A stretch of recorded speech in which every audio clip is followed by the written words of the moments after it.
അങ്ങനെ ആ ചന്ദ്രശേഖരനും സേറയും കൂടിയിട്ട് അങ്ങനെ പോവുകയാണ്. അപ്പോൾ പോകുന്ന റോഡിൻ്റെ നടുക്ക് തന്നെ ഒരു സ്കൂട്ടി അങ്ങ് കൊണ്ടുവച്ചിട്ടുണ്ട്. അപ്പോൾ തന്നെ ചന്ദ്രശേഖരന് സേറനോട് ഇങ്ങനെ പറയുന്നുണ്ട്, ഇതാരാ റോഡിൻ്റെ നടുക്ക് തന്നെ വണ്ടി കൊണ്ടുവച്ചിട്ടുള്ളത്, ഞാൻ എന്തായാലും അതൊന്ന് എടുത്ത് മാറ്റട്ടെ എന്നൊക്കെ പറഞ്ഞിട്ട് അവരങ്ങനെ ഇറങ്ങിപ്പോയിട്ട് ആ സ്കൂട്ടി അങ്ങ് എടുത്ത് മാറ്റുന്ന സമയത്താണ് ഇതാ നമ്മുടെ വരുണും രാധികയും കൂടിയിട്ട് ഇവൻ്റെ കാറിൻ്റെ അടുത്ത് അങ്ങനെ ഇരുന്ന് ഹോൺ അടിക്കുന്നത്. ആ സമയത്താണ് ചന്ദ്രശേഖരൻ അങ്ങനെ നോക്കുന്നത്. അപ്പോൾ ഇങ്ങനെ നോക്കുന്ന സമയത്ത് ഇവൻ ആ കാറിൻ്റെ ചാവിയൊക്കെ എടുത്ത് ഇങ്ങനെ കയ്യിൽ കറക്കിക്കൊണ്ടിരിക്കുകയാണ്. അതേസമയം സേറ കാറിൽ നിന്ന് അങ്ങ് ഇറങ്ങിയിട്ട് ഇവരുടെ അടുത്തേക്ക് ഇങ്ങനെ മുഖാമുഖം അങ്ങനെ സംസാരിക്കാൻ വേണ്ടിയിട്ട് അങ്ങനെ നിൽക്കുന്നുണ്ട്. ആ സമയത്ത് ഈ വരുണിനോട് ഇങ്ങനെ ഈ ചന്ദ്രശേഖരൻ പറയുന്നുണ്ട്, അതെ ഞങ്ങൾ രണ്ടുപേരും ഒരു ബിസിനസ് ട്രിപ്പിന് വേണ്ടി ഇങ്ങനെ പോയോണ്ടിരിക്കുകയായിരുന്നു. അതിൻ്റെ ഇടയിലാണ് ഇപ്പോൾ ഇവിടെ ഒരു വണ്ടി ഇങ്ങനെ വിലങ്ങനെ കണ്ടത്. അപ്പോൾ ഞാനൊന്ന് മാറ്റി വെക്കാമെന്ന് വിചാരിച്ചതാണ് എന്നൊക്കെ ഇങ്ങനെ പറയണം. അപ്പോൾ വരുണ് പറയുന്നുണ്ട്, അത് മനസ്സിലായി, ആ വണ്ടി വിലങ്ങനെ വെച്ചത് ഞാനാണ് എന്നുള്ള കാര്യം അങ്ങ് പറയാണ്. അപ്പം തന്നെ സാർ അങ്ങനെ പറയുന്നുണ്ട്, അതെ മര്യാദക്ക് വണ്ടി എടുത്ത് അങ്ങ് മാറ്റി എന്നൊക്കെ ഇങ്ങനെ പറയുന്നത്. അപ്പോൾ വരുണ് പറയുന്നുണ്ട്, എന്നിട്ട് എന്തിനാ നിങ്ങൾക്ക് സുഖമായിട്ട് ഈ വണ്ടി എടുത്ത് അങ്ങ് പോകാനോ, ഇനി ഈ വണ്ടി ഇവിടെ നിന്ന് ചലിക്കണമെങ്കിൽ ഞാൻ തീരുമാനിക്കണം എന്നൊക്കെ വരുണ് പറയാണ്. എന്നിട്ട് വരുണ് ഇങ്ങനെ പറയുന്നുണ്ട്, അതെ കുറച്ച് സമയം മുന്നേ കുറച്ച് ഗുണ്ടകളെല്ലാവരും കൂടി കറങ്ങി ഞങ്ങളെ അങ്ങ് തല്ലാൻ വേണ്ടി നിന്നിരുന്നു. അങ്ങനെയുള്ള ആ നട്ടെല്ലില്ലാത്ത പണി ചെയ്തവൻ്റെ പേരാണ് ചന്ദ്രശേഖരൻ എന്നങ്ങ് പറയാണ്. അപ്പോൾ ഈ ചന്ദ്രശേഖരൻ പറയുന്നുണ്ട്, ഞാനൊന്നും അല്ല എന്നൊക്കെ ഇങ്ങനെ പറയാണ്.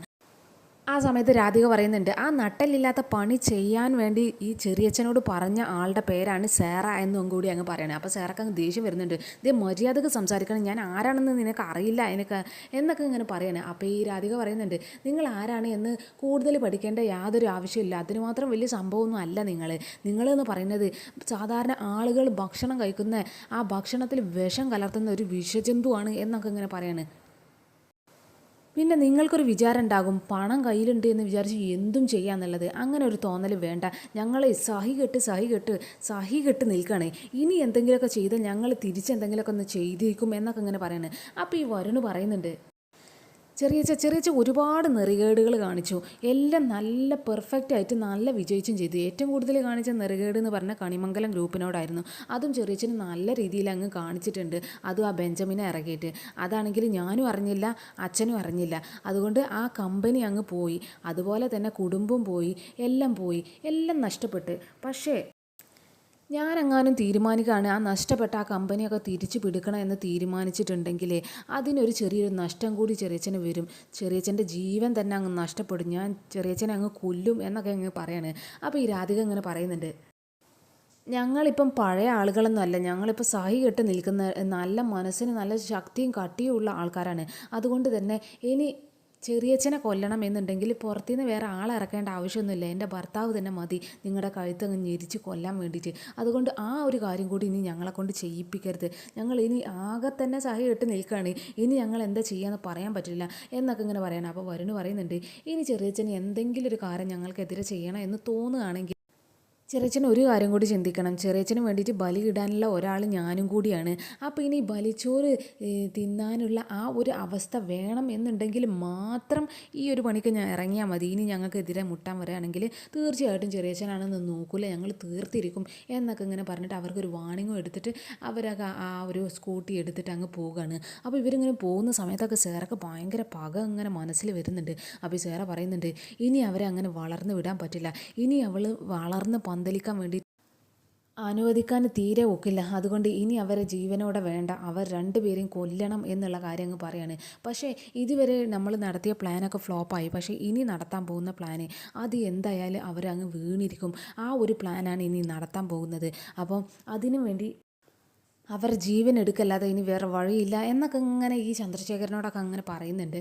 പിന്നീട് നമ്മുടെ പ്രിയങ്കയുടെ ആ ഒരു സിനിമയുടെ ഷൂട്ടിങ്ങും കാര്യങ്ങളൊക്കെ കഴിഞ്ഞിട്ട് അതിൻ്റെ ഫ്ലെക്സൊക്കെ അടിച്ച് വന്നിട്ട് ആ ഒരു പ്രൊഡക്ഷൻ കൺട്രോളറും മാനേജറും കൂടിയിട്ട് ആ ഒരു ഫ്ലെക്സൊക്കെ ഇവർക്ക് അങ്ങ് കാണിച്ചു കൊടുക്കുകയാണ്. അപ്പോൾ ഈ ഫ്ലെക്സ് എന്ന് പറയുന്നത് നേരെ തന്നെ പ്രിയങ്കയുടെ വലിയൊരു ഫോട്ടോ ഒക്കെ വെച്ചിട്ടാണ് ഫ്ലക്സ്. അതിൻ്റെ അടിയിൽ തന്നെ ഈ പ്രൊഡ്യൂസർ എന്ന് പറഞ്ഞിട്ട് നമ്മുടെ സുകുമാരി മുത്തശ്ശിയുടെ പേരും എല്ലാം ഉണ്ട്. അപ്പോൾ ഈ ഫ്ലക്സൊക്കെ ഇങ്ങനെ കണ്ടിട്ട് ഇവർ രണ്ടുപേരും ഭയങ്കര എക്സൈറ്റഡ് ആവാണ്. അപ്പോൾ ഈ പ്രിയങ്ക ഇങ്ങനെ മുത്തശ്ശിനോട് പറയുന്നുണ്ട്, മുത്തശ്ശി അടിപൊളിയായിട്ടില്ലേ, കൊള്ളാമല്ലേ, എൻ്റെ ഫോട്ടോ ആണ് ഒരു ഫ്രണ്ടിൽ തന്നെ എന്നൊക്കെ ഇങ്ങനെ പറയുന്നത്. അപ്പോൾ ഈ സുകുമാരി മുത്തശ്ശി പറയുന്നുണ്ട്, അത് പിന്നെ കൊള്ളാതിരിക്കോ, എൻ്റെ മോളുടെ ഫോട്ടോ അല്ലേ എന്നൊക്കെ ഇങ്ങനെ പറയണേ. അപ്പോൾ തന്നെ പ്രിയങ്ക ഈ സുകുമാരി മുത്തശ്ശിനോട് പറയുന്നുണ്ട്, എൻ്റെ ഫോട്ടോ മാത്രമല്ല, അതാ മുത്തശ്ശിയുടെ പേരും ഉണ്ട് താഴെ, പ്രൊഡ്യൂസർ എന്ന് പറഞ്ഞിട്ട് മുത്തശ്ശിയുടെ പേരും കൊടുത്തിട്ടുണ്ട് എന്നൊക്കെ ഇങ്ങനെ പറയാണ്. അപ്പോൾ ഈ സുകുമാരി മുത്തശ്ശി അടിപൊളിയായിട്ടുണ്ട് കൊള്ളാം, പക്ഷേ ഒരു പ്രശ്നമുണ്ട്, നമുക്ക് ഈ കളർ അങ്ങ് മാറ്റിയാലോ, ഈ കളർ ഒരു ഗുമ്മ് കിട്ടുന്നില്ല എന്നൊക്കെ ഇങ്ങനെ പറയാണ്. അപ്പോൾ ഈ പ്രിയങ്ക ഇങ്ങനെ മുത്തശ്ശിനോട് ചോദിക്കുന്നുണ്ട്, അല്ല മുത്തശ്ശി കളർ മാറ്റണോ എന്നൊക്കെ അങ്ങനെ ചോദിക്കുകയാണ്. അപ്പോൾ ഈ സുകുമാരി മുത്തശ്ശി പറയുന്നുണ്ട്, അതെ കളർ മാറ്റണം, ഈ കളർ വേണ്ട, നമുക്കൊരു തങ്കമില്ലേ തങ്കത്തിൻ്റെ കളർ കൊടുക്കുക എന്നൊക്കെ ഇങ്ങനെ പറയാണ്. അപ്പോൾ അങ്ങനെയാണെങ്കിൽ മുത്തശ്ശിയുടെ ഇഷ്ടം തന്നെ, നമുക്ക് തങ്കത്തിൻ്റെ കളർ തന്നെ വെക്കുക എന്നൊക്കെ ഇങ്ങനെ പറയാണ്. അപ്പോൾ ഈ സുകുമാരി മുത്തശ്ശി പറയുന്നുണ്ട്, എടി തങ്കത്തിൻ്റെ കളർ എന്ന് പറയുന്നത് കുറച്ച് റിച്ച് ലുക്കല്ലേ, നമ്മൾ കോടീശ്വരന്മാർക്ക് മാത്രമുള്ളൊരു കളറല്ല അത്, അതുകൊണ്ട് നമുക്ക് ആ കളർ വെച്ചാൽ മതി എന്നൊക്കെ ഇങ്ങനെ പറയാണ്. അപ്പോൾ ഈ പ്രിയങ്ക ഇങ്ങനെ ആ ഒരു പ്രൊഡക്ഷൻ കൺട്രോളറോടും മാനേജറോടും കൂടിയിട്ട് ഇങ്ങനെ പറയുന്നുണ്ട്, അതെ ഇനി ഈ കളറും കൂടി ഒന്ന് മാറ്റിയേക്ക്, ഇനി അടുത്ത ഫ്ലക്സൊക്കെ അടിക്കുമ്പോൾ ഞങ്ങളെ കൂടിയിട്ട് ഒന്ന് കാണിക്കണം എന്നുള്ള കാര്യങ്ങൾ പറയാം. ആ സമയത്ത് ഈ പ്രൊഡക്ഷൻ കൺട്രോളർ പറയുന്നുണ്ട്, അത് പിന്നെ ഞങ്ങൾ ഏത് ഫ്ലക്സ് അടിക്കുകയാണെങ്കിൽ ആദ്യം തന്നെ ഞങ്ങൾ ഡയറക്ടറോട് ചോദിച്ചിട്ട് അവർ സമ്മതിച്ചാൽ മാത്രമേ ഞങ്ങൾ ഇറക്കുന്നുള്ളൂ എന്നുള്ള കാര്യങ്ങൾ പറയാണ്. അപ്പോൾ പ്രിയങ്കക്ക് അത് അത്ര വലിയ ഇഷ്ടമാകുന്നില്ല. അപ്പോൾ ഇവരിങ്ങനെ പറയുന്നുണ്ട്, അയാളോട് അങ്ങ് മാത്രം ചോദിച്ചാൽ പോരാ, ഞങ്ങളുടെ മുന്നിലും കൂടിയിട്ട് കാണിക്കണം, ഞങ്ങൾ തീരുമാനിക്കും ഇത് വേണോ വേണ്ടേ എന്നുള്ള കാര്യം പറയണം. അപ്പോൾ സുകുമാരി മുത്തശ്ശൻ പറയുന്നുണ്ട്, അയാൾക്ക് എല്ലാ കാര്യങ്ങളും വിവരമൊന്നുമില്ല, അതുകൊണ്ട് ഞങ്ങളോടും ആദ്യം വന്ന് ചോദിച്ചിട്ട് അതിന് ഞങ്ങൾ സമ്മതം തന്നിട്ട് മാത്രം ഇനി ഫ്ലക്സ് അടിച്ചാൽ മതി എന്നുള്ള കാര്യം പറയാണ്. ഡി സുകുമാരി മുത്തശ്ശി ഇങ്ങനെ പറയുന്നുണ്ട്, എടി മോളെ, ഇനി ഈ കേരളത്തിൻ്റെ എല്ലാ ഭാഗത്തും ചുമരുകളിലൊക്കെ നമ്മുടെ ഈ ഫോട്ടോ ഒക്കെയാണ് പതിക്കാൻ പോകുന്നത്, അതിങ്ങനെ മോശമാകും, അതും നിൻ്റെ ഫോട്ടോ എൻ്റെ പേരുമൊക്കെ അല്ലേ, അതെന്തായാലും മോശമാവില്ല എന്നൊക്കെ ഇങ്ങനെ ഇവരിങ്ങനെ പറയണം. അപ്പോൾ ഈ പ്രിയങ്ക ഇങ്ങനെ പറയുന്നുണ്ട്, പിന്നെ ഷൂട്ടിംഗ് ലൊക്കേഷനിൽ ചിലർക്ക് അങ്ങനെ ചെറിയൊരു കംപ്ലയിൻ്റ് ഉണ്ടായിരുന്നു, ഈ സിനിമ അങ്ങ് പൂർത്തിയാവില്ല, ഇത് പൂർത്തിയാക്കാൻ കഴിയില്ല എന്നുള്ളൊരു ടോക്കൊക്കെ ഉണ്ടായിരുന്നു അല്ലടോ എന്നൊക്കെ ഇങ്ങനെ ഇയാളോട് അങ്ങ് ചോദിക്കുകയാണ്. അപ്പോൾ ഇയാളിങ്ങനെ പറയുന്നുണ്ട്, അങ്ങനെ ചെറിയൊരു സംസാരം ഇടയ്ക്കിടയ്ക്ക് ഇങ്ങനെ വന്നിരുന്നു എന്നൊക്കെ ഇങ്ങനെ പറയാണ്. അപ്പോൾ പ്രിയങ്ക പറയുന്നുണ്ട്, ഇപ്പോൾ എല്ലാവരുടെയും വായ അടഞ്ഞില്ലേ, എന്തായാലും സിനിമ പൂർത്തിയായില്ലേ എന്നൊക്കെ ഇങ്ങനെ പറയാണ്. അപ്പോൾ ഇയാളിങ്ങനെ പറയുന്നുണ്ട്, സിനിമയൊക്കെ നല്ല രീതിയിൽ പൂർത്തിയായി മാഡം, പക്ഷേ ഇനിയുള്ള വർക്കിന് കുറച്ച് പൈസ ഇറക്കേണ്ടി വരും, ഇനി കുറച്ച് പൈസയുടെ ചിലവുണ്ട് എന്നുള്ള കാര്യം അങ്ങ് പറയാണ്. അപ്പോൾ ഈ സുകുമാരി മുത്തശ്ശി അറിയുന്നുണ്ട്, ഇവർക്ക് ഈ പൈസ ഇപ്പോൾ സിനിമ പൂർത്തിയാക്കാൻ വരെ ഞങ്ങൾ പൈസ ഇറക്കിയില്ലേ, ഇനിയുള്ള പണിക്ക് എന്തായാലും പൂർത്തിയാക്കാനുള്ള പൈസ ഞങ്ങളുടെ അടുത്ത് ഉണ്ടാകും, അതിന് നീ അങ്ങനെ ടെൻഷൻ അടിക്കൊന്നും വേണ്ട എന്നൊക്കെ ഇങ്ങനെ ഇയാളോട് അങ്ങ് ഷൗട്ട് ചെയ്തങ്ങ് പറയാണ്. അപ്പോൾ ഇയാളിങ്ങനെ പറയുന്നുണ്ട്, അത് പിന്നെ എനിക്കറിയാം സാർ, പക്ഷേ ഞാൻ പറഞ്ഞത് എന്താണെന്ന് വെച്ചാൽ ഇതെൻ്റെ തൊഴിലല്ലേ, എൻ്റെ ജോലിയല്ലേ നിങ്ങളെ ഒന്ന് ഓർമ്മിപ്പിക്കുക, ഇനി പൈസയുടെ ആവശ്യമുണ്ട് എന്നുള്ള കാര്യത്തിൽ, അതുകൊണ്ട് അങ്ങ് ഓർമ്മിപ്പിച്ചതാണ് എന്നൊക്കെ ഇങ്ങനെ പറയുന്നുണ്ട്. അപ്പോൾ ഈ പ്രിയങ്ക പറയുന്നുണ്ട്, അതൊക്കെ ഞങ്ങൾ എന്തായാലും നോക്കിക്കോളാം, ഞങ്ങൾ ഹാൻഡിൽ ചെയ്തോളാം, എന്തായാലും താനിപ്പോൾ ഇതൊക്കെ കൊണ്ടുപോയിക്കോ, ഇനി പുതിയ എന്തെങ്കിലുമൊക്കെ മാറ്റങ്ങൾ ഉണ്ടെങ്കിൽ ഞങ്ങൾ പറഞ്ഞോളാം എന്നൊക്കെ ഇങ്ങനെ പറഞ്ഞിട്ട് ആ ഫ്ലക്സും കൊണ്ട് അയാളോട് അങ്ങ് പോകാൻ പറയാണ്. അപ്പോൾ അവർ ഓക്കെ എന്നൊക്കെ പറഞ്ഞിട്ട് അവരങ്ങ് പോവുകയാണ്. അവർ പോയി കഴിഞ്ഞതിന് ശേഷം പ്രിയങ്ക ഇങ്ങനെ പറയുന്നുണ്ട് മുത്തശ്ശിനോട്, മുത്തശ്ശി ഇപ്പോൾ സിനിമ പൂർത്തിയായി, പക്ഷേ ഇനി പ്രൊഡക്ഷൻ വർക്കിനും കൂടിയിട്ട് കുറച്ചുകൂടി നല്ല പൈസ ഇറക്കേണ്ടി വരും, ഇനിയാണ് പൈസക്ക് ചിലവ് എന്നൊക്കെ ഇങ്ങനെ പറയാണ്. അപ്പോൾ സുകുമാര മുത്തശ്ശി അവളോട് ഇങ്ങനെ പറയുന്നുണ്ട്, എന്ത് പ്രൊഡക്ഷൻ, അതൊക്കെ എന്തോന്നാടി, ഞാൻ ആ സിനിമ കഴിഞ്ഞു എന്നൊക്കെ പറഞ്ഞാൽ കുമ്പളങ്ങ അങ്ങ് കൊടുത്ത സമയത്ത് ഞാൻ വിചാരിച്ച് ഇനിയുള്ള ചിലവൊക്കെ കഴിഞ്ഞ് സിനിമ കഴിഞ്ഞില്ലേ നീ, അപ്പോൾ ഇപ്പോൾ പറയുന്നു ഇനിയാണ് ചിലവ്, ഇതുവരെയുള്ളൊന്നും ചിലവല്ല എന്നുള്ള കാര്യം, ഇനി ഇതൊക്കെ എന്താണ് എന്നൊക്കെ ഇങ്ങനെ ചോദിക്കുകയാണ്. അപ്പോൾ ഇവളിങ്ങനെ പറഞ്ഞു കൊടുക്കുന്നുണ്ട്, മുത്തശ്ശി ഇനി മ്യൂസിക് ഉണ്ട്, ഇനി ഡബ്ബിങ് ഉണ്ട്, അങ്ങനെ ഒരുപാട് കാര്യങ്ങളൊക്കെ ഉണ്ട്, അതിനാണ് ഇനി ചിലവുള്ളത്, ഇനിയുള്ളതൊന്നും അല്ല ചിലവ്, പക്ഷേ നമ്മുടെ കയ്യിൽ പൈസ ഏകദേശം തീർന്നിരിക്കുകയാണ്, ഇനി പൈസക്ക് നമ്മൾ എന്തെങ്കിലുമൊക്കെ ചെയ്യേണ്ടി വരും എന്നൊക്കെ ഇങ്ങനെ പറയാണ്. അപ്പോൾ ഈ സുകുമാര മുത്തശ്ശി പറയുന്നുണ്ട്, പൈസ ഒക്കെ ഏകദേശം തീർന്നിട്ടുണ്ട്, പക്ഷേ ഇനി പൈസ നമ്മൾ വേറെ എന്തെങ്കിലുമൊക്കെ ഒരു പുതിയ വഴി കാണേണ്ടി വരും എന്നൊക്കെ ഇങ്ങനെ പറയുന്നുണ്ട്. അപ്പോൾ തന്നെ പ്രിയങ്ക പറയുന്നുണ്ട്, എന്തായാലും നമുക്ക് നോക്കാം, എന്തെങ്കിലും ഒരു വഴി ഉണ്ടാകുമല്ലോ എന്നൊക്കെ ഇങ്ങനെ പറയുന്നത്, കാരണം ഇത്രയും നമ്മൾ പണി എത്തിച്ചില്ലേ, ഇനി ഈ കുറച്ചുകൂടി വർക്കല്ലേ ഉള്ളൂ, അതിനും കൂടിയുള്ള പൈസ നമ്മൾ ഒപ്പിക്കേണ്ടിയിരിക്കുന്നു എന്നുള്ള കാര്യമൊക്കെ ഇങ്ങനെ ഇവരങ്ങ് പറയുന്നൊക്കെ ഉണ്ട്. പിന്നെ ആറ്റുവാശ്ശേരിയിൽ നമ്മുടെ വരുണും രാധികയും നമ്മുടെ ജയഭാരതി മുത്തശ്ശിനോട് കാര്യങ്ങളെല്ലാം അങ്ങ് തുറന്ന് പറയാണ്. എന്നിട്ട് ഇവരിങ്ങനെ പറയുന്നുണ്ട്, മുത്തശ്ശിനോടും അച്ഛനോടും അമ്മനോടൊന്നും ഇതേ പറ്റിയൊന്നും പറയണ്ട ചെറിയച്ഛനെ കുറിച്ച് എന്നൊക്കെ ഞങ്ങൾ വിചാരിച്ചത്, പക്ഷേ ഞങ്ങൾ അങ്ങ് പറഞ്ഞു പോയതാണ് എന്നൊക്കെ ഇങ്ങനെ പറയണം. അപ്പോൾ ഈ ജയഭാരതി മുത്തശ്ശി പറയുന്നുണ്ട്, ഇത്രയും വലിയ ക്രൂരതകളാണല്ലോ അവന് കാണിച്ചത്, ഇനി അവനെ വെറുതെ വിട്ടുകൂടാ, അവനെ കൊത്തി മലർത്തുകയാണ് വേണ്ടത്, അവനെ കൊന്നു കളയാണ് വേണ്ടത് എന്നൊക്കെ ഇങ്ങനെ ജയഭാരതി മുത്തശ്ശി പറയുന്നുണ്ട്. അപ്പോൾ ഈ വരുണ് പറയുന്നുണ്ട്, അത് പിന്നെ ഞങ്ങൾ ചെറിയച്ഛനെ കുറിച്ച് ഇങ്ങനെ പറഞ്ഞത് മുത്തച്ഛനോട് ഇങ്ങനെ കൊല്ലാൻ വേണ്ടിയിട്ട് ഒന്നും അല്ല, മുത്തച്ഛനോടൊന്ന് അറിയിച്ചതാണ് ഞങ്ങൾ എന്നുള്ള കാര്യമൊക്കെ ഇങ്ങനെ പറയുന്നത്. അപ്പോൾ ഈ വരുണിനോട് രാധികനോട് ഇങ്ങനെ ഈ ജയഭാരതി മുത്തശ്ശി പറയുന്നുണ്ട്, ഞാനേ ആദ്യം തന്നെ എനിക്ക് അവനെ നല്ല സംശയം ഉണ്ടായിരുന്നു, നിങ്ങൾക്ക് രണ്ടുപേർക്കും യാതൊരു സംശയം പറയുന്നതോ ഒന്നും നിങ്ങൾ പറയുന്നതോ ഒന്നും ഞാൻ കേട്ടിട്ടില്ല, പക്ഷേ ചന്ദ്രശേഖരനെ കുറിച്ച് എനിക്ക് നല്ല സംശയം വന്നത് എപ്പോൾ തൊട്ടാന്ന് വിചാരിച്ചാൽ ആ കണിമംഗൽ അവനങ്ങ് പിടിച്ചടക്കി രക്ഷപ്പെടുത്തി കൊണ്ടുവന്ന സമയത്ത് നിങ്ങൾ രണ്ടുപേരും ആ വീട്ടിൽ ഉണ്ടാവരുത് എന്ന് അവനങ്ങ് തീരുമാനിച്ചില്ലേ, അന്ന് എനിക്ക് സംശയം കുടുങ്ങിയതാണ് ഇവൻ്റെ അടുത്തുള്ള കളികളൊക്കെ, അപ്പം തന്നെ എനിക്ക് ഡൗട്ടും തുടങ്ങിയതാണ്.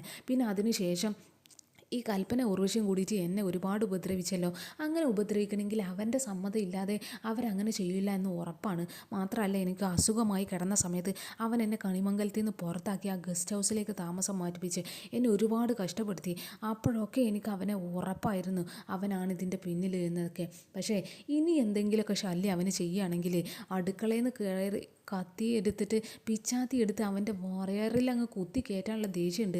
ഇനി ഞാനത് ചെയ്തിരിക്കും എന്നൊക്കെ ഇങ്ങനെ പറയണം. ഇനി പക്ഷേ ഞാൻ അവൻ്റെ പ്രസവിച്ച അമ്മയല്ലേ, അതിൻ്റെ ഒരു കുറച്ച് പരിധികളൊക്കെ ഉണ്ടായിരുന്നു. അല്ലെങ്കിൽ ഞാനങ്ങനെ കുത്തി മലർത്തിയനെ ഇത്രയൊക്കെ അങ്ങ് നിൽക്കാൻ ഞാൻ സമ്മതിക്കില്ലായിരുന്നു. ഇനി സ്വന്തം പ്രസവിച്ച മകനാണെങ്കിലും മറ്റുള്ളവർക്ക് കുറച്ച് ശല്യമാണ് എന്ന് തോന്നിയാൽ കുത്തി മലർത്തല്ലാതെ വേറെ വഴിയില്ല, കൊന്നണ്ട് കളയും ഞാൻ. ഇനി എങ്ങാനും അവന് എന്തെങ്കിലും ഒരു കാര്യം നിങ്ങൾക്കെതിരെ ചെയ്തേ എന്നറിഞ്ഞാൽ അപ്പം ഞാൻ അവൻ്റെ ജീവൻ എടുക്കും, ഞാൻ അവനെ അങ്ങ് കുത്തി കൊല്ലും എന്നൊക്കെ ഇങ്ങനെ പറയാണ്. അപ്പോൾ തന്നെ വരുണും മുത്തശ്ശിനെ ഇങ്ങനെ സമാധാനിപ്പിക്കുന്നൊക്കെ ഉണ്ട്. എൻ്റെ മുത്തശ്ശി ഇങ്ങനെ ദേഷ്യപ്പെടാനും ചെറിയച്ഛനെ കൊല്ലാനും വേണ്ടിയിട്ടൊന്നും അല്ല പറഞ്ഞത്. ചെറിയച്ഛനെ കുറിച്ചുള്ളൊരു ധാരണ ഉണ്ടായിക്കോട്ടെ എന്നൊക്കെ വിചാരിച്ചിട്ടാണ് പറഞ്ഞത്. എന്തായാലും ഇപ്പം നമുക്ക് ഉറപ്പായല്ലോ നമ്മുടെ ശത്രുവാണ് ചെറിയച്ഛന് എന്നുള്ള കാര്യത്തിൽ. ഇനി എന്തെങ്കിലുമൊക്കെ ശല്യം എന്തെങ്കിലുമൊക്കെ ചെയ്യുകയാണെങ്കിൽ നമുക്ക് നോക്കാം. അതിന് പകരം മുത്തശ്ശിയെ ഈ ചെറിയച്ഛനെ കൊന്ന് ജയിലിൽ പോകാനല്ലല്ലോ നമ്മളിപ്പോൾ നോക്കുന്നത് എന്നൊക്കെ ഇങ്ങനെ പറയാണ്. അപ്പോൾ ഈ രാധിക പറയുന്നുണ്ട്, ഒന്നിലും പെടാതെ അവരെ ഒന്നിനും ശല്യപ്പെടുത്താതെ നമ്മുടെ രീതിയിൽ അങ്ങ് ജീവിച്ചു പോകുമായിരുന്നു. പക്ഷേ എന്ത് ചെയ്യാനാ, അവർ വീണ്ടും വീണ്ടും ഇങ്ങോട്ട് വന്ന് ശല്യം ചെയ്യാണ് എന്നൊക്കെ ഇങ്ങനെ പറയുന്നുണ്ട്. അപ്പോൾ ഈ വരുണ് പറയുന്നുണ്ട്, ഒരു കണക്കിന് നോക്കിയാൽ നമ്മളിപ്പോൾ അത്ര വലിയ ബുദ്ധിമുട്ടിലൊന്നും അല്ലല്ലോ. നമ്മളിപ്പോൾ കണിമംഗലം ഒക്കെ നഷ്ടപ്പെട്ടു, അച്ഛനും അമ്മയും ഒക്കെ അവിടെയാണ്, അതൊക്കെ ഒരു സങ്കടം തന്നെയാണ്. പക്ഷേ നമ്മളിപ്പോൾ ഇവിടെ ഇടയ്ക്കൊക്കെ നിന്ന് സന്തോഷിക്കുന്നില്ലേ, ഇടയ്ക്കൊരു ദുഃഖം ഉണ്ടെങ്കിൽ നമ്മൾ ഇടയ്ക്കൊക്കെ ഇങ്ങനെ സമാധാനത്തോടെ ഇരിക്കുന്നില്ലേ, നമ്മൾ ചിരിയും കളിയും എല്ലാം ഇല്ലേ. ഈ സമയത്ത് ഇപ്പോൾ അതുപോലെ അങ്ങ് പോകട്ടെ, ഇനി കുറച്ച് കഴിയട്ടെ, ഇതിനുള്ള എല്ലാം നമ്മൾ തിരിച്ചു പിടിച്ച് ഈ സന്തോഷം നമ്മൾ നല്ല കളറാക്കും മുത്തശ്ശി. എന്തായാലും കണിമംഗലമൊക്കെ ഞാൻ തിരിച്ചു പിടിച്ചിരിക്കും. അതുകൊണ്ട് അതുവരെ നമുക്ക് ഇതുപോലെ അങ്ങ് പോവാം, ഈ കുറച്ച് സന്തോഷങ്ങളും സങ്കടങ്ങളൊക്കെ ആയിട്ട്. അതുകൊണ്ട് മുത്തശ്ശി ഇനി എങ്ങനെ ടെൻഷൻ അടിക്കൊന്നും വേണ്ട, അതൊക്കെ വിട്ടേക്ക് മുത്തശ്ശി എന്നൊക്കെ ഇങ്ങനെ പറയുന്നത്. അപ്പോൾ തന്നെ രാധികയും ഈ മുത്തശ്ശിനോട് പറയുന്നുണ്ട്, മുത്തശ്ശി അതൊക്കെ ഒന്ന് വിട്ടേക്ക്, ഇനി ഇങ്ങനെ ടെൻഷൻ അടിക്കൊന്നും വേണ്ട, അതൊക്കെ വിട്ടേക്ക്, ഇനി നമുക്ക് നമ്മുടെ കാര്യങ്ങളൊക്കെ നോക്കിയിട്ട് അങ്ങ് പോകാം എന്നൊക്കെ ഇങ്ങനെ പറയാണ്. അപ്പോൾ മുത്തശ്ശി പറയുന്നുണ്ട്, ഞാൻ എന്തായാലും അതൊക്കെ വിട്ടു മക്കളെ, നിങ്ങൾ ചെല്ലി എന്നൊക്കെ ഇങ്ങനെ പറഞ്ഞിട്ട് അവരെ അങ്ങ് എല്ലാം വിട്ടു എന്നുള്ളതിൽ ഇവരങ്ങ് പറഞ്ഞയക്കാണ്. അവരിങ്ങനെ പോയ സമയത്തും മുത്തശ്ശി അതൊന്നും വിട്ടിട്ടില്ല. മുത്തശ്ശിയുടെ മനസ്സിലിങ്ങനെ നല്ല പക ഇങ്ങനെ ആളി കത്തുന്ന ഒരു മുഖത്തിൻ്റെ എക്സ്പ്രഷനും അവനോടുള്ള തീരാത്ത ദേഷ്യവും എല്ലാം കാണിക്കുന്നുണ്ട്. പിന്നെ കണിമംഗലത്ത് രാത്രിയായിട്ടുണ്ട്. അപ്പോൾ ഈ ചന്ദ്രശേഖരൻ അങ്ങ് വീട്ടിലേക്ക് കയറി വരികയാണ്. അപ്പോൾ വാതിലിൻ്റെ മുന്നിൽ തന്നെ നമ്മുടെ ഈ ഉർവശി അങ്ങ് നിൽക്കുന്നുണ്ട്. അപ്പോൾ ഈ ഉർവശി ഇങ്ങനെ ചോദിക്കുന്നുണ്ട്, എത്ര ലേറ്റ് ആയോ എന്നൊക്കെ ഇങ്ങനെ ചോദിക്കുകയാണ്.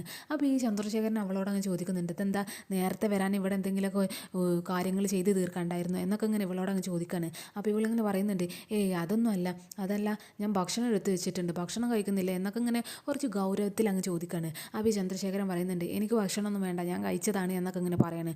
അപ്പോൾ ഈ ഉർവശി തിരിച്ചു പറയുന്നുണ്ട്, അതെനിക്കറിയാം, നിങ്ങൾ ഭക്ഷണം കഴിച്ചതാണ്, ആരെ കൂടെ കഴിച്ചതാണ് എന്നുള്ള കാര്യത്തിൽ നല്ല ധാരണ എനിക്കുണ്ട് എന്നൊക്കെ ഇങ്ങനെ പറയാണ്. അപ്പോൾ ഈ ചന്ദ്രശേഖരൻ അവളോട് അങ്ങനെ തിരിച്ചു ചോദിക്കുന്നുണ്ട്, എന്താ നിൻ്റെ ശബ്ദത്തിലൊരു ഗൗരവം എന്നൊക്കെ ഇങ്ങനെ പറയാണ്. അപ്പോൾ ഇവളിങ്ങനെ പറയുന്നുണ്ട്, ഗൗരവമൊന്നുമില്ല, ഞാൻ അങ്ങനെ ഗൗരവം കാണിച്ചിട്ടുമില്ല എന്നൊക്കെ ഇങ്ങനെ ദേഷ്യത്തിൽ അങ്ങ് പറയുന്നുണ്ട്. പിന്നെ നിങ്ങൾ ആരെ കൂടെ ഭക്ഷണം കഴിക്കാൻ പോയത് എന്നുള്ള കാര്യം എനിക്ക് നല്ല ധാരണയുണ്ട് എന്നങ്ങ് പറയുന്ന സമയത്ത് ഈ ചന്ദ്രശേഖരൻ അങ്ങ് പറയുന്നുണ്ട്, അതെ നിനക്ക് നല്ല ധാരണ ഉണ്ടെങ്കിൽ ശരിയാണ്, ഞാൻ സാറയുടെ കൂടെ തന്നെയാണ് ഭക്ഷണം കഴിക്കാൻ പോയത്. ഭക്ഷണം കഴിക്കാൻ പോയപ്പോൾ ഞാൻ ഭക്ഷണം കഴിക്കാൻ ഇരിക്കുന്ന സമയത്ത് എനിക്ക് നല്ല കോൺഫിഡൻസ് ഉണ്ടായിരുന്നു. അപ്പുറത്ത് ഇരിക്കുന്ന ആൾ നല്ല സ്റ്റാൻഡേർഡ് ആളാണ്, എങ്ങനെ ഒരാളെ വിഷ് ചെയ്യാം, മുന്നിലിരിക്കുന്ന ആളെ എങ്ങനെ ആളുകളോട് ട്രീറ്റ് ചെയ്യുക എന്നൊക്കെ നന്നായിട്ട് അറിയുന്ന ഒരാൾ തന്നെയായിരുന്നു എന്നുള്ള രീതിയിൽ നല്ല കോൺഫിഡൻസ് ഉണ്ടായിരുന്നു. നിനക്ക് അങ്ങനെ എന്തെങ്കിലുമൊക്കെ ഒന്ന് ചെയ്യാൻ കഴിയുമോ, നിനക്ക് ആരോടെങ്കിലും ഒരു നല്ല രീതിയിൽ അങ്ങ് ട്രീറ്റ് ചെയ്യാൻ പോലും നിനക്ക് അറിയില്ലല്ലോ എന്നുള്ള കാര്യം അങ്ങ് പറയണം. അപ്പോൾ തന്നെ ഈ ഉർവശി അങ്ങ് തിരിച്ചു പറയുന്നുണ്ട്, നിങ്ങൾക്കിപ്പോൾ നല്ല സുന്ദരി കോതനൊക്കെ തന്നെ കിട്ടിയിട്ടുണ്ടല്ലോ, ഇപ്പോൾ ഇങ്ങനെ ഇടയ്ക്കിടയ്ക്ക് ഇങ്ങനെ എന്നെ ഇൻസൾട്ട് ചെയ്യുന്ന കാര്യത്തിൽ നിങ്ങളിങ്ങനെ കുറച്ച് കൂടുതലാണ്, നിങ്ങൾ ഇടയ്ക്കിടയ്ക്ക് ഇങ്ങനെ എന്നെ താഴ്ത്തി സംസാരിക്കുന്നത്. എന്തായാലും ഇനി നിങ്ങൾ രണ്ടുപേരും ഞാൻ ഇങ്ങനെ പോകാൻ ഞാൻ സമ്മതിക്കില്ല. ഇക്കാര്യത്തിൽ ഇനി ഇതുപോലെ തന്നെ അവളുടെ കൂടെ ഇങ്ങനെ സാരിത്തുമ്പും പിടിച്ചിങ്ങനെ പോകാൻ നിങ്ങൾക്ക് നാണയില്ല എന്നൊക്കെ അങ്ങനെ ചോദിക്കാൻ. ആ ഒരു സംസാരം കേൾക്കുമ്പോൾ തന്നെ ഈ ചന്ദ്രശേഖരനെ ഈ ഉർവശിയുടെ കാരണം നോക്കി ഒറ്റ അടി അങ്ങ് വെച്ച് കൊടുക്കുകയാണ്. എന്നിട്ട് പറയുന്നുണ്ട്, മര്യാദ മിണ്ടാതെ ഇവിടെ അടങ്ങി നിന്നോണം. ഇവിടെ എന്തായാലും ഇനി എങ്ങാനും എന്നോടെതിരെ സംസാരിക്കാനോ എന്നോടെതിരെ ഇങ്ങനെ വാ തുറക്കാനോ നിന്നാൽ നിന്നെ ഞാൻ തല്ലി കൊന്ന് ഇവിടെ കെട്ടിത്തൂക്കലായിരിക്കും എന്നൊക്കെ ഉർവശിനോട് അങ്ങ് പറയാണ്. അപ്പോൾ ഈ ഉർവശി പറയുന്നുണ്ട്, ഞാൻ അങ്ങനെ മിണ്ടാതിരിക്കാൻ തീരുമാനിച്ചിട്ടില്ല. നിങ്ങൾ ഇപ്പോൾ ഒരുപാട് കാര്യങ്ങൾ നേടിയിട്ടുണ്ട്. പക്ഷേ കുറച്ച് കാലം മുന്നേ നിങ്ങൾക്ക് എല്ലാ കാര്യത്തിലും ഞാൻ തന്നെയായിരുന്നു. ഇനി നിങ്ങൾ നേടിയ എല്ലാ കാര്യത്തിൻ്റെയും പ്ലാനും മെയിനായിട്ട് എൻ്റേതായിരുന്നു. അതുകൊണ്ട് ഇനി നിങ്ങൾ ഒറ്റക്ക് അങ്ങ് സുഖിക്കാൻ ഞാൻ സമ്മതിക്കില്ല. എന്നെ അങ്ങ് പുറത്താക്കിയിട്ട് നിങ്ങൾ രണ്ടുപേരും ഇങ്ങനെ സുഖിച്ച് ജീവിക്കാൻ ഞാൻ സമ്മതിക്കില്ല എന്നുള്ള കാര്യങ്ങൾ പറയാണ്. അപ്പോൾ ഈ ചന്ദ്രശേഖരനെ നേരെ ഈ ഉർവശിയുടെ കഴുത്ത് പിടിച്ചങ്ങ് ഞെരുക്കുകയാണ്. എന്നിട്ട് അങ്ങ് ഒരുപാട് അങ്ങ് ഞെരുക്കുന്ന സമയത്ത് വേഗം നമ്മുടെ പത്മിനി അങ്ങ് ഓടി വന്നിട്ട് ചന്ദ്രശേഖരൻ അങ്ങ് പിടിച്ച് മാറ്റുന്നുണ്ട്. എന്നിട്ട് ചന്ദ്രശേഖരനോട് അങ്ങ് പറയുന്നുണ്ട്, നീ എന്തൊക്കെയാണ് കാണിച്ച് കൂട്ടുന്നത് ഇവിടെ എന്നൊക്കെ പറഞ്ഞിട്ട് അവനോട് അങ്ങ് കരുത്ത് സംസാരിക്കുകയാണ്. അപ്പോൾ തന്നെ ഈ ചന്ദ്രശേഖരൻ ഈ ഉർവശിനോട് പറയുന്നുണ്ട്, ഞാൻ ചെയ്യുന്ന കാര്യങ്ങളൊക്കെ ചോദ്യം ചെയ്യാൻ വേണ്ടി എന്നോട് അങ്ങ് തർക്കിക്കാൻ നിന്നാൽ ഇതായിരിക്കും ഫലം. ഇനി നിനക്ക് ഭക്ഷണത്തിന് 4 നേരം തിന്നാനുള്ള ഭക്ഷണം ഇവിടെ ഉണ്ട്, നിനക്ക് സുഖമായിട്ട് ഉറങ്ങാനുള്ള റൂമും ഇവിടെ ഉണ്ട്.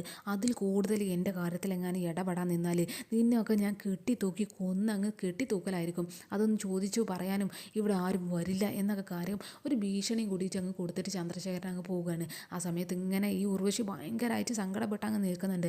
അപ്പോൾ തന്നെ പത്മിനി ഇങ്ങനെ ഉർവശിനോട് പറയുന്നുണ്ട്, ഉർവശി, നിന്നോട് ഞാൻ പലവട്ടം പറഞ്ഞതായിരുന്നു, നീ ഇങ്ങനെ ഓരോ കാര്യങ്ങളൊക്കെ തെറ്റുകളൊക്കെ ചെയ്ത് തീർക്കുന്ന സമയത്ത് ഇങ്ങനെ ഒരു തിരിച്ചടി വരുമെന്ന് എന്നൊക്കെ ഇങ്ങനെ പറയാണ്. അപ്പോൾ ഉർവശി പറയുന്നുണ്ട്, ശരിയാണ്, ഞാൻ ഒരുപാട് തെറ്റുകൾ ചെയ്തിട്ടുണ്ട്. അപ്പോൾ ആ ഒരു തെറ്റിനുള്ള ശിക്ഷ ആർക്കും വേണമെങ്കിൽ എനിക്കിപ്പോൾ ഇങ്ങനെ കിട്ടിക്കൊണ്ടിരിക്കുന്നത് എന്നൊക്കെ ഇങ്ങനെ പറഞ്ഞിട്ട് അവർ ഭയങ്കര സങ്കടപ്പെട്ട് അങ്ങ് അവിടെ നിന്ന് അങ്ങ് പോകുന്നുണ്ട്. അപ്പോൾ ഈ പത്മിനി, ദൈവമേ ഇനി ഒന്നും സംഭവിക്കല്ലേ എന്നൊക്കെ ഇങ്ങനെ പറഞ്ഞിട്ട് അങ്ങ് നിൽക്കുന്നൊക്കെ ഉണ്ട്. പിന്നെ നമ്മുടെ ആറ്റുവാശ്ശേരിയിലാണെങ്കിൽ വരുന്ന് എങ്ങോട്ടോ ഒരു ഓഫീസിലേക്ക് പോകാൻ വേണ്ടിയിട്ട് ഫയലൊക്കെ എടുത്ത് പോകാൻ നിൽക്കുകയാണ്. അപ്പോൾ രാധിക ഇങ്ങനെ റൂമിലേക്ക് വരുന്ന സമയത്ത് അവൾ തയ്ച്ച് കൊടുത്ത, അവന് ഇസ്തിരി ഇട്ട് വെച്ച് കൊടുത്ത ആ ഒരു ഡ്രസ്സൊന്നും അല്ല ഇട്ടിരിക്കുന്നത്. അത് കാണുമ്പോൾ ഇങ്ങനെ ഈ രാധിക ചോദിക്കുന്നുണ്ട്, അല്ല ഞാനിവിടെ അയൺ ചെയ്തൊരു ഡ്രസ്സ് വെച്ചിരുന്നല്ലോ, പിന്നെ എന്തിനാ വരുന്ന ഈ ഡ്രസ്സ് ഇട്ടത് എന്നൊക്കെ ഇങ്ങനെ പറയാണ്. അപ്പോൾ ഈ വരുന്ന് പറയുന്നുണ്ട്, അതേ ഞാനിപ്പോൾ ഈ ഡ്രസ്സാണ് ഇടുന്നത്, വേറൊരു കാര്യമുണ്ട് എന്നൊക്കെ ഇങ്ങനെ പറയാണ്. അപ്പോൾ രാധിക ചോദിക്കുന്നുണ്ട്, അതെന്ത് കാര്യം എന്നൊക്കെ ഇങ്ങനെ ചോദിക്കുമ്പോൾ അവൻ പറയുന്നുണ്ട്, ഞാൻ എന്ത് കാര്യത്തിനും നല്ല കാര്യത്തിനൊക്കെ പോകുമ്പോൾ ഈ ഷർട്ടായിട്ട് ഇരുന്നത്, ഈ ഷർട്ട് ഇട്ട് ഇറങ്ങുന്ന സമയത്തൊക്കെ അതൊക്കെ സക്സസ് ആയിരുന്നു, അതുകൊണ്ട് എനിക്ക് ഇതിട്ടിട്ട് ഒരു കോൺഫിഡൻസ് ഉണ്ട് എന്നൊക്കെ ഇങ്ങനെ പറയാണ്. അപ്പോൾ ഈ രാധിക പറയുന്നുണ്ട്, ആഹാ അപ്പം ഒരു അന്ധവിശ്വാസവും ഇല്ല എന്നൊക്കെ പറഞ്ഞിട്ട് കയ്യിൽ കുറച്ച് അന്ധവിശ്വാസമൊക്കെ ഉണ്ടല്ലേ, എന്നിട്ടാണ് എന്നെ കളിയാക്കാൻ വന്നിരുന്നത് എന്നൊക്കെ ഇങ്ങനെ ചോദിക്കണം. അപ്പോൾ വരുന്ന പറയുന്നുണ്ട്, കുറച്ചൊക്കെ ഉണ്ട് എന്നൊക്കെ ഇങ്ങനെ പറയണം. എന്നിട്ട് അവനിങ്ങനെ പോകാൻ നിൽക്കുന്ന സമയത്ത് രാധിക ആ ഫയലൊക്കെ ഒന്നുകൂടി ഒന്ന് ചെക്ക് ചെയ്ത് നോക്കൂ, എന്തായാലും 2 വട്ടം ചെക്ക് ചെയ്യുന്നത് എന്തായാലും ഒരു നല്ല കാര്യം തന്നെയാണ് എന്നൊക്കെ ഇങ്ങനെ പറഞ്ഞിട്ട് അവനോട് ചെക്ക് ചെയ്യാനൊക്കെ പറയുന്നുണ്ട്.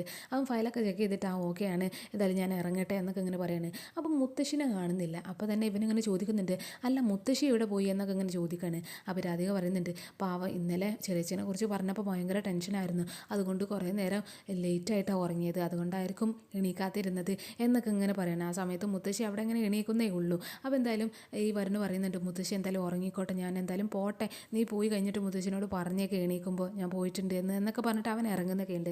എന്തായാലും എപ്പിസോഡ് ഇവിടെ അവസാനിക്കുന്നുണ്ട്. ഇനി നാളത്തെ എപ്പിസോഡിലാണെങ്കിൽ നമ്മുടെ ജയഭാരതി മുത്തശ്ശി അവിടെ കണിമംഗലത്ത് ഇവിടെ ചന്ദ്രശേഖരൻ്റെ ടേബിളിൽ ഇങ്ങനെ ഇരിക്കുന്നുണ്ട്. അപ്പോൾ അവൻ്റെ തൊട്ട് പിറകെ തന്നെ വലിയൊരു കത്തിയും പിടിച്ച് ഇങ്ങനെ അവനെ പിറകിൽ നിന്ന് അങ്ങ് കുത്താൻ വേണ്ടി റെഡി ആയിട്ട് അങ്ങ് നിൽക്കുന്നൊക്കെ ഉണ്ട്. അപ്പോൾ നാളത്തെ എപ്പിസോഡിൽ നിന്ന് നമ്മുടെ ജയഭാരതി മുത്തശ്ശി ഈ ചന്ദ്രശേഖരനെ കുത്തി മലർത്തോ ഇല്ലേ എന്നൊക്കെ നമുക്ക് കാത്തിരുന്നതിനെ കാണാം. ഇനി ആ ഒരു പ്ലാൻ ഫ്ലോപ്പ് ആകുമോ, ഈ ചന്ദ്രശേഖരന് ഈ മുത്തശ്ശിനെ അങ്ങ് തടയോ എന്നൊക്കെ നമുക്ക് കാത്തിരുന്നതിനെ കാണാം. അപ്പോൾ എന്തായാലും മുത്തശ്ശി ആ ഒരു പ്ലാനിങ്ങുമായിട്ട് അങ്ങ് ഈ ചന്ദ്രശേഖരൻ്റെ മുന്നിൽ എത്തിയിട്ടുണ്ട്. അപ്പം നാളത്തെ എപ്പിസോഡിൽ എന്തൊക്കെയാണെന്ന് കാത്തിരുന്ന് കാണാം. അപ്പോൾ ഇന്നത്തെ എപ്പിസോഡ് ഇവിടെ അവസാനിച്ചിരിക്കുകയാണ് ഗൈസ്. അപ്പോൾ ഓക്കെ, നാളെ കാണാം. Bye all.